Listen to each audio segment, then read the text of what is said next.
பொறியாளர் பழனிவேலன், சென்னை கட்டுமான பொறியாளர் சங்கத்தின் தலைவர். சமுதாயத்தின் நலனில் பெரும் பங்கு வகிக்கும் மற்றக்கூடிய ஊடக நண்பர்களுக்கும் பல்வேறு நலத்திட்டங்களை நடைமுறைப்படுத்துகின்ற தமிழகத்தின் மாண்புமிகு முதலமைச்சர் பெருமதிப்பிற்குரிய ஸ்ரீ ஜோசப் விஜய் அவர்களுக்கும் அவர் சார்ந்த அமைச்சர்களுக்கும் அதிகாரிகளுக்கும் சென்னை கட்டுமான பொறியாளர் சங்கத்தின் சார்பாக மனமார்ந்த நன்றியை தெரிவித்துக் கொள்கிறோம். ஏன்னா இப்போ நம்மளுக்கு அப்ரூவல் இப்போ ஒரு இந்த பிஎஃப் ஃபண்டு பாருங்க, அதை அதையும் கட்டுமான திட்டங்களுக்கான ஃபண்டையும் ஒழிக்க நடவடிக்கை எடுத்திருக்கிறாங்க. இது மிகவும் பாராட்டக்கூடிய ஒரு விஷயம். ஸோ அதுக்காக நாங்கள் எங்களுடைய நன்றியை தெரிவித்துக் கொள்கிறோம்.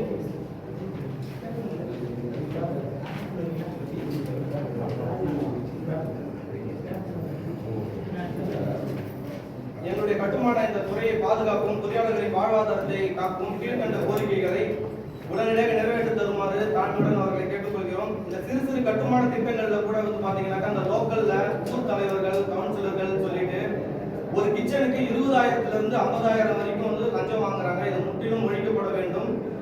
அடுத்ததாக நமது தமிழ்நாட்டின் கனிம வளங்களை காப்பாற்றுவதற்காக கேரளா மற்றும் ஆந்திரா போன்ற அண்டை மாநிலங்களுக்கு நம்ம ஜல்லி, என்சாண்ட் இதெல்லாம் ஏற்றுமதி செய்வதை தடை செய்ய வேண்டும்.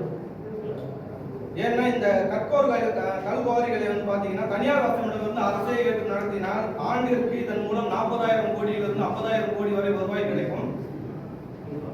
அடுத்ததாக விவசாயத்திற்கு அடுத்தபடியாக அதிக அளவு மக்கள் பணிபுரியும் கட்டுமான துறைக்கு என்று தனி அமைச்சகம் வேண்டும். கடந்த 20 ஆண்டுகளாக நம்ம இதை ஒரு கோரிக்கை வைத்திருக்கிறோம். எங்களுக்கு இந்த கோரிக்கை நிறைவேற்றி தர வேண்டும். இந்த முறையற்ற கட்டுமானங்களை தடுப்பதற்கும் தரமான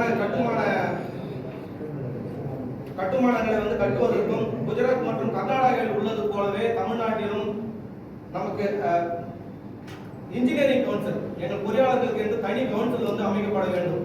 ஏன்னு